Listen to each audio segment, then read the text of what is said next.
They arrived on day one, and in my head, I expect them just to hit the ground running and started work. But I hadn't really put things in place to make that even a chance of actually happening.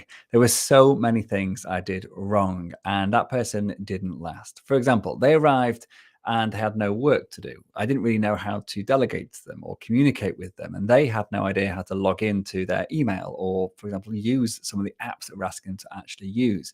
It was a total mess, and I can see now in hindsight how that must have looked to them. They've gone through a recruitment process, they've got this new job, they're super excited, and they arrive, and I was just a mess. It was unorganized, unprofessional, and that's probably, without a doubt, the reasons that person left not so long after. And this is something I see so many people do, and clients that we work with that have really struggled to keep people for the long term. And one of the things I hear often about people working with remote workers or virtual assistants is, oh, they don't stick around. And it may be because you haven't got a good onboarding process to set things off on the right note from day one, to give them the best opportunity, to make them realize or think, what an amazing company to work for. I'm really excited about this. I want to dedicate my time. I want to put my focus on this. I want it to work because this is a professional setup. And today, I want to walk through how we do that, how we do our onboarding process to make sure people arrive with a massively positive feeling about the fact they've chosen to work with us. Okay, so over the next few minutes, I'm going to be sharing our onboarding process. And this is something we have tried and tested and refined and worked not only with not only our own staff, but also with hundreds of staff that we've helped with helps our clients to hire and onboard over the years. And it's gone through many iterations, and there's some things we've kicked out and some things we've pulled in, and we've tried to see what works and what actually seems to make a difference. And we've also asked our staff and we've asked our client staff, what was their experience like when you were onboarded by Mr. Jones or whatever, and the feedback we get is that it's unlike anything they've ever experienced before, that it's remarkable, that they feel like, they've joined a company who really knows what they're doing. They're organized, they're systemized. I knew where to go on day one and knew what had to be done. I was able to actually start working effectively, productively, and valuably right from the get-go. And that really sets things off on a brilliant footing, and is the reason, I think, or a big factor, that people stick around for the long term, not just for us, but for our clients as well. Obviously, there's management and going forward, and you've got to actually keep these good habits up. But what happens in those first few days really makes a difference. First impressions count, and this is exactly that scenario for you. Hopefully, you've made a brilliant impression with your recruitment process. You've shown them you're a professional, organized business, and if you haven't done that yet, or you've skipped those episodes, or not, you've just come into this as your first ever podcast by me on Systemize Your Success. I actually went through our recruitment process over recent episodes. So go back and check those out if you've not checked those out. Okay, so here's a list of exactly what we do when we've got to the point in the recruitment process and the person's accepted the job offer we've given them. And now it's like, what do I do next? This person's going to start working in a week or a few days or whatever it is that you've agreed.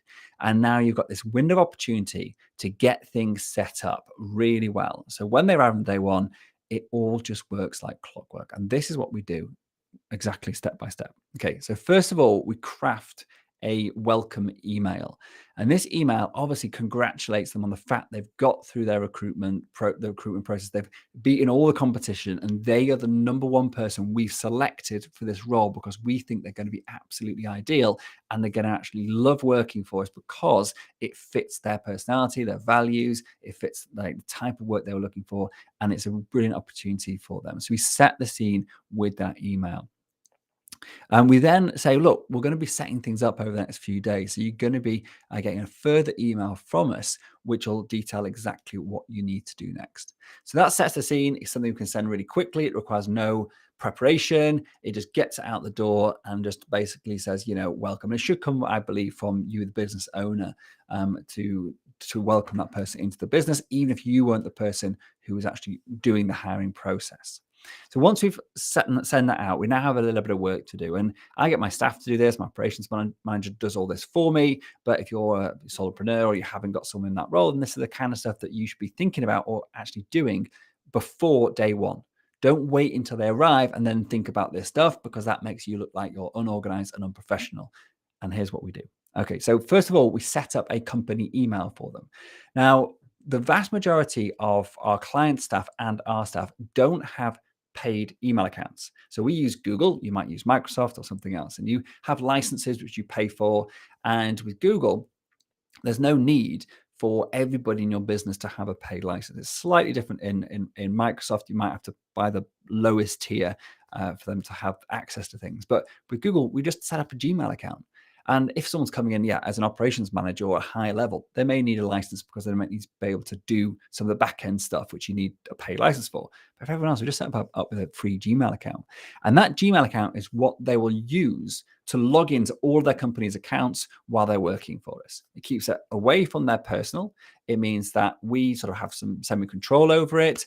And it means it's clean from distraction as well. So when we say, oh, can you check your emails? We've sent you something important. They go into their emails and it's just work. That's it. So it's a really good way to actually keep people focused as well. And so once we've got that email address set up, whether it's Gmail or a Google account or a Microsoft account or whatever, we can now actually go ahead and set up or add them to all of our core apps that you need for them to actually do their job. So I'm going to talk about, in a minute, I'm going to talk about LastPass. There's other safer password sharing apps out there. We use LastPass. But for now, we're talking about the apps in which you need to add them as a user. So they need to have their own login to the app for either the fact that you need to know that that's the person that's logged in. So for example, a task management app, so we use Asana. So we have to add them to that because I want to delegate work to that person. So they have to have a named account. Or it could be for security reasons. So your CRM, for example, for GDPR, for data protection, you need to know who is logging in and looking at and possibly sharing client data and be able to then obviously do an audit trail if something goes wrong. So some apps you just have to actually give them an account for. That may be a paid license, or it may be a free license, or it may be included in your bundle, depending on what app you're using. So the key ones that we set up with, so we basically just add this new email address we just set up to our Asana account, to our screen recording account. We use ScreenPal, to LastPass or your password sharing account, and to CRM or to your Slack channel or whatever instant messaging you use. It could be WhatsApp. If it's WhatsApp, you probably have to get the number. And to share drives, so how you actually, the storage. So whether it's, we use shared drives on Google, it could be your SharePoint in Microsoft or a Dropbox business account, whatever it is you use to actually store all the documents. And then any other core apps that they need for their particular role, where they're going to be added as an actual user. Now, LastPass means that we don't have to add them as a user to everything, because we can have generic shared accounts that we actually share between a number of people. This may be for certain accounts, like for example, if you've got a graphics account, which actually you don't need everybody to have their own login. You just need them all to be able to access it and like do logo design or whatever. Then you can actually put that into LastPass, share the password with them, and it's now all organized and easy to update, and etc. in your password sharing app. But you don't have to actually create an account for everybody. So there's loads of examples. We have literally hundreds of apps which we don't create user accounts for. And they are shared via LastPass, so their person can log in. And because we set up the LastPass account already, we can actually then add that person in at this point. The next thing we do is to send this onboarding email. Once we've actually done those initial steps, we've set up those accounts. We then share in that email what we've done. So what accounts have we set up? What accounts have we added them, as a user to? And then explain that the welcome emails for you to then go ahead and create your accounts on those. So we just invited them, I should say, we're not set them up. So we invite them to Asana, we invite them to screen recorder, to our screen recording app. And all of the welcome emails will be in their email inbox we set up previously. And so we tell them, look, you're going to have a bunch of emails that you need to then go in one by one, go through, and we tell them what they're going to be, and they're going to go and set up their own apps. And then there's we give videos explaining how they do this. For anything that's not like really obvious, we just give them a video. And all of this is part of our onboarding system. We tell them about their task board as well. A task board is like where they're going to be managed, and where we're going to be delegating work to them. And then, so sorry, I should have mentioned that before. We set up, not just add them to the task manager app, actually set up a standardized, we call it a unified task matrix in our company. And that's what we share with our clients. It's a very structured way of delegating and managing work. And we actually set one of those up, and that's where we add them. And so we tell them about that. We tell them that this is where you're going to go on day one, and this is where you're going to find the work you're going to get cracking on with. And the first thing that's going to be on there, and we'll talk about in a minute, is actually their staff training. So we also send them a time for their welcome meeting, or actually typically we send them a few options, or we'll send them a link to a calendar booking app. So we use Calendly. So we'll send a calendar booking app and say, can you book in for your welcome meeting, as soon as possible, so we can actually get you going and get that started before, hopefully, day one. So actually you had that meeting, or everything sorted. I'll talk about the welcome meeting in a minute, but you do that before actually day one, or on day one, if it's more appropriate to do it on day one. And a really nice thing to do, a top pro tip, if you like, is to actually get your team to send little hello videos. If you've already got people on the team, then actually get them to say, look, hi, really looking forward to working with you. It could be like 10 seconds, 30 seconds. It doesn't matter. It's just about putting a face to people who this person's going to actually meet, in company meetings, or during daily stand-ups, or wherever they're actually going to interact in the business.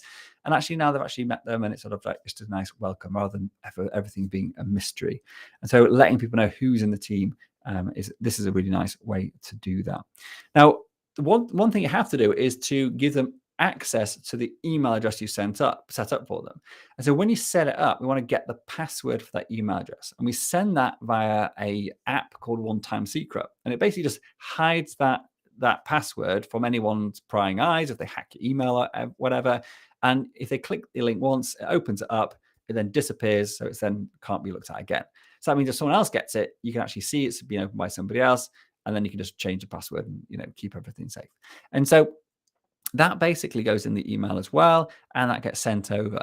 And that means they've now got this experience of like, look, I'm not even started yet, and this company's already set everything up for me. Like everything is looks like it's going to be working really well. I'm actually excited about my day one, because this looks like not like some of the other companies I may have worked for, where it's been a bit of a hash, a bit of a disaster, like me in the early days.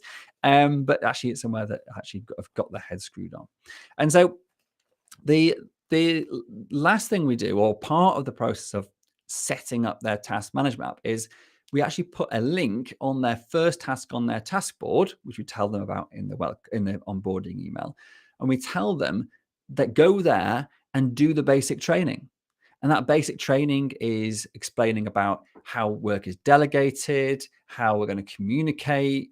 We're showing them about company policies, for example, and about any specific app training that you want them to actually do. So on day one, they can go through that, orientate themselves to how you work, the main apps they're going to be using for communicating, collaborating, and working as a team. And then they're actually, they know where they're meant to be on that day one, which is, again, massively calming for the person, takes the stress out of their new job. They now feel like they've got something to do as well, which is quite simple, but actually really gets things going for you as well, because you're not having to then take time out to one-on-one training, etc. And a top tip here, if you haven't got all of these type of training videos, this is the kind of stuff we show in our programs for our clients. But if you haven't got them and you want to do this yourselves, then next time you hire somebody, do your one-to-one training with them to show them all this stuff, but just hit record as you do it. And then next time you can use those videos to train your next member of staff. Okay. So you sent your onboarding email. They've booked in for your welcome meeting, and now you're going to have that welcome meeting. And this is all part of the onboarding process. That welcome meeting is going to happen either just before or on day one. And in that meeting, you're going to cover things like who you are, why you started the company, what your mission is, what your values are in the company, who else works for you, introduce them to the team if you've not already done that in the onboarding email. You're going to go through their position agreement. Is it clear what they're meant to be doing, what their responsibilities are?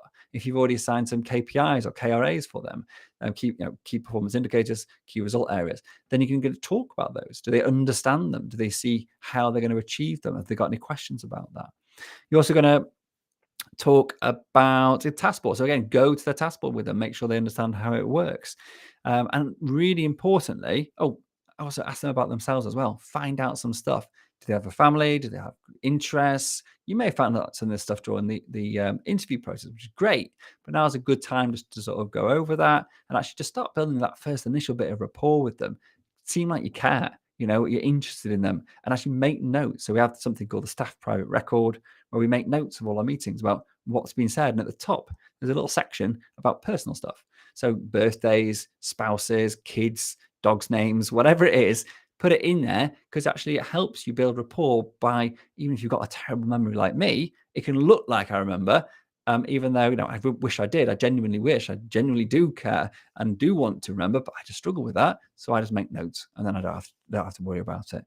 And so the last thing you're going to do in this welcome meeting, and probably one of the most important things you're going to do, or we do, I should say, is we book our one-to-ones. So our next one-to-one, we schedule it, and that's a weekly thing. So we put it in the calendar on a recurring basis, and that one-to-one, we have a very structured one-to-one meeting agenda, and I'll talk about that in a subsequent episode when we talk about our staff management toolkit.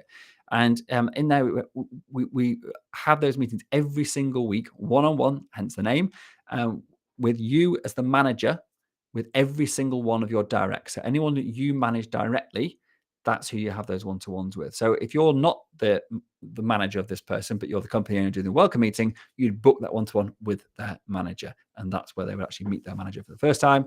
But if you're doing both roles, then obviously you've met them already, and it's just now having that subsequent meeting. And we book them every single week.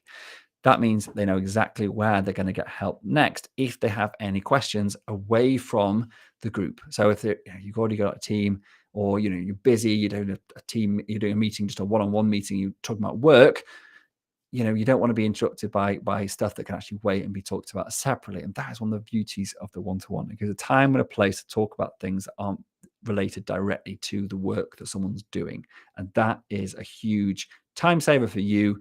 During the week, you don't get interrupted, but also it's really calming for the person, because they know they've got this opportunity to get their questions answered once a week. So that's one of the reasons we do one-to-ones. There are many more. Why should you bother doing this? Well, I truly believe that if you follow these steps and you set up a proper professional onboarding process, then when people come to work for you, they get this incredible first impression, something that makes your company stand out way, way above 99% of the small businesses out there. 76% of businesses in the UK have no staff. So if you do hire staff, you're in the minority anyway. But if you can then make yourself stand out in that minority, it will just, you sets yourself so far apart that you've got much, much higher chance of that person sticking around for the long term, in my opinion. So today we've covered a few key things. We've covered about when we hire a new employee, we set up the core apps before their day one. We then create some basic training that we share with them so they know how to use those apps, how to engage with us, how to communicate and collaborate, and also where they should find their work on their task board in your task management app. We send them an onboarding email detailing all this. They have all the details they need. And then we book a welcome meeting where we go through the key documents, the position agreement, the values of the company, and a bunch of other stuff beside, to make sure they feel totally welcome and secure and know what they're meant to be doing from day one. And then lastly, we book our one-to-ones to ensure that we have this ongoing relationship building, rapport building, trust building place every single week where that person can come and get any problems they've got answered, and also gives us a chance to just speak to them, give them feedback, and work on coaching with them. So that's it. That's our onboarding process. I hope you found this helpful. If you have, please share this with your friends and colleagues. Leave us a review or hit some stars. Any of those things are absolutely great. Or just comment if you're on social media. I'd love to hear your thoughts on this. What do you do? Do you do something different? Have you got any suggestions how we can improve our onboarding experience? Or is this something you're already doing? Or did you find this massively enlightening and you've never thought of onboarding in this way before? And is this going to change the way you work? I'd love to know your thoughts on this. It's something I'm really passionate about. And I hope this has been a use to you today. And I look forward to speaking to you next time. Take care. Have a good day.